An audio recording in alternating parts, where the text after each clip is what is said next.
sometimes I do things that raise questions with people, and I don't always bother to explain those answers to questions that I get. But I just feel like lately, why not? Why not take the time, a moment, little micro review here to explain the Digimon World 2 thing, because I was going through a Digimon kick because my friend Kane wouldn't shut the fuck up about Digimon for like 2 months, so naturally it just infected my brain. And anyway, but I just remember there was a lot of Digimon World games in general are just odd, because not any one is really the same as the others.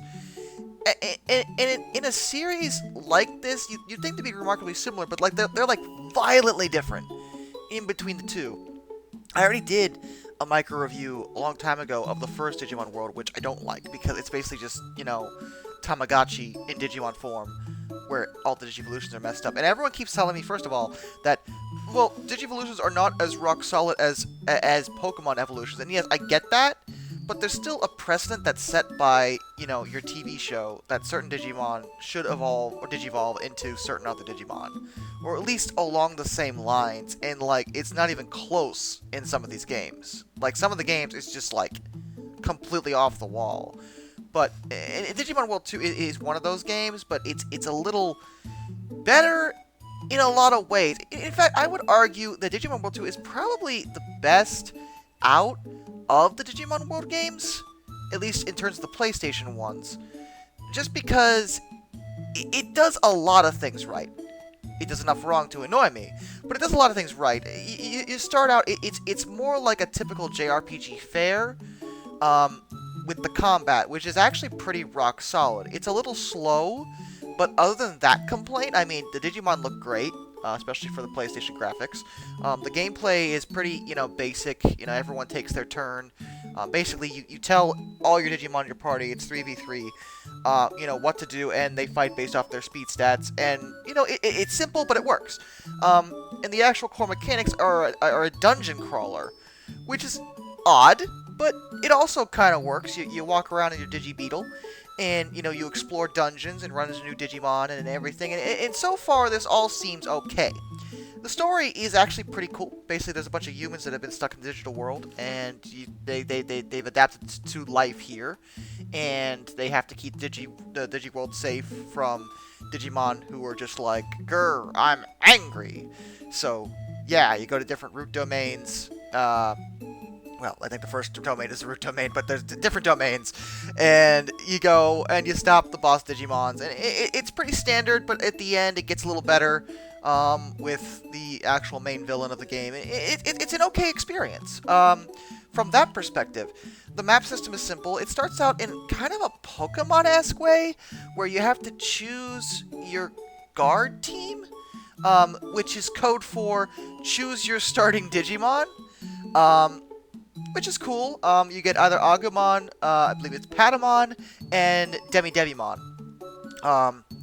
So that's a decent switch up in terms of your starting Digimon. My problem with this is that it kind of locks you into what Digimon you're gonna be able to get as the game plays.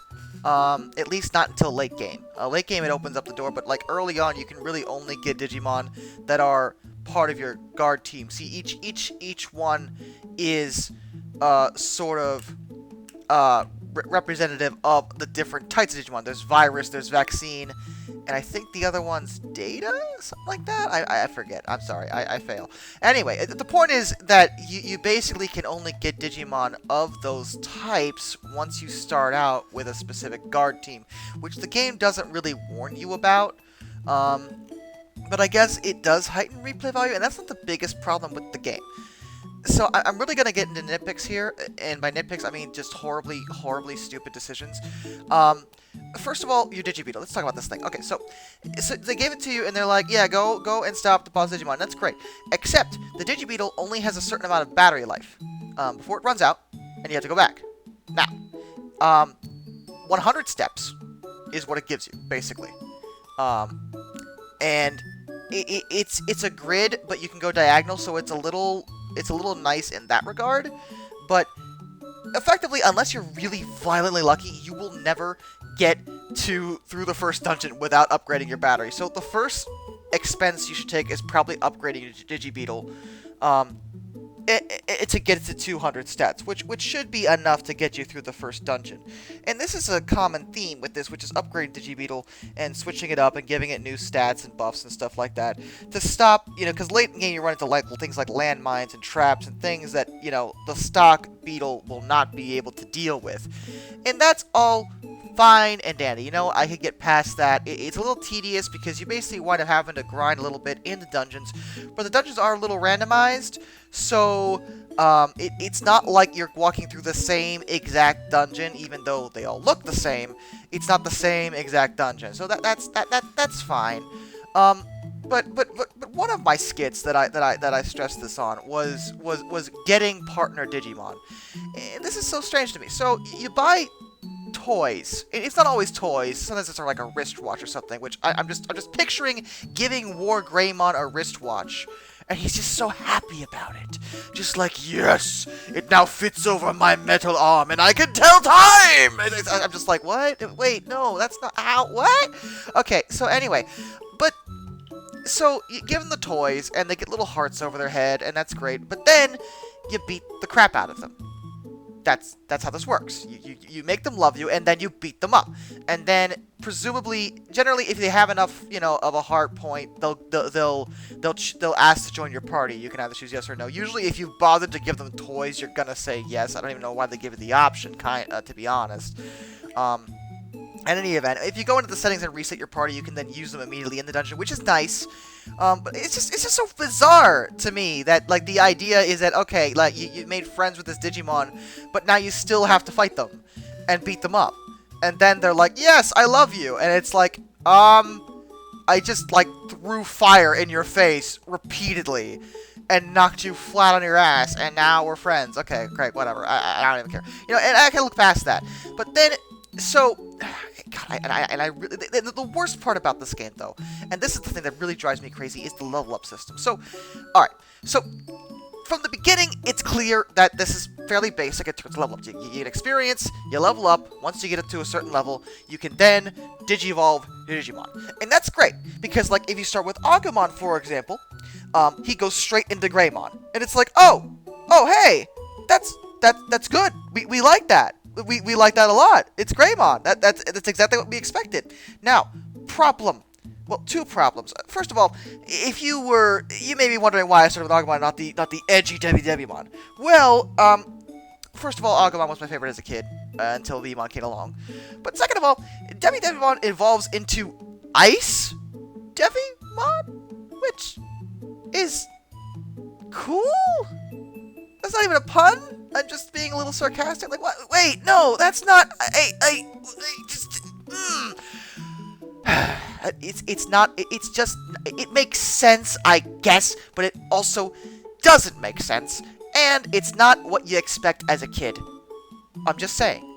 But looking past that for a second, getting into leveling up. So you evolve your precious Agumon, who you've bonded with over this time. He even talked to you in the beginning. You're supposed to treasure your partners. The game stresses this. Just like with Pokemon, they're not just combatants, they're your friends. And then, you hit 999999999, which is what the XP bar turns into when you hit your level cap. You cannot get any more XP with a Digimon. It's impossible. Now you're saying, well then how do you level up? Well then, that's when the game forces you to DNA Digivolve your Digimon together and make new ones.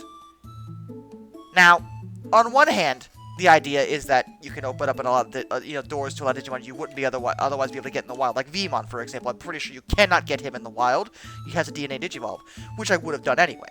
But here's my thing: DNA Digivolve, unlike in the show, is a permanent thing. You cannot undo it. And in order to get up to, say, Mega Form, you have to DNA Digivolve repeatedly. So by the end of the day, you have a combination of like 6 different Digimon consciousnesses forever imprisoned in the same body. Forever.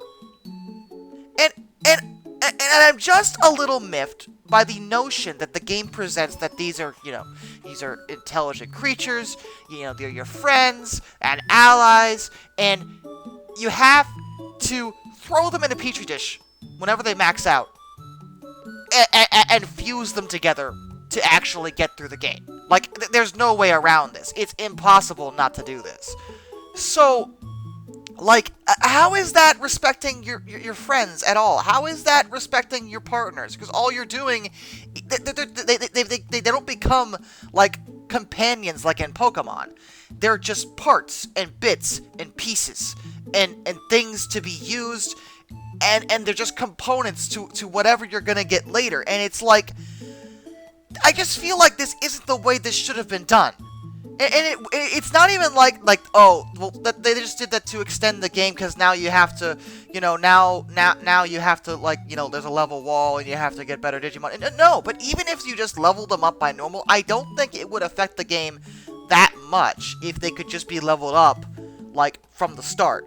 Maybe, you know, it would discourage you from DNA Digivolving, but in that regard, I say, well, then you just use DNA when you want to get a specific Digimon. Again, I personally would have done it anyway because I really wanted Vmon.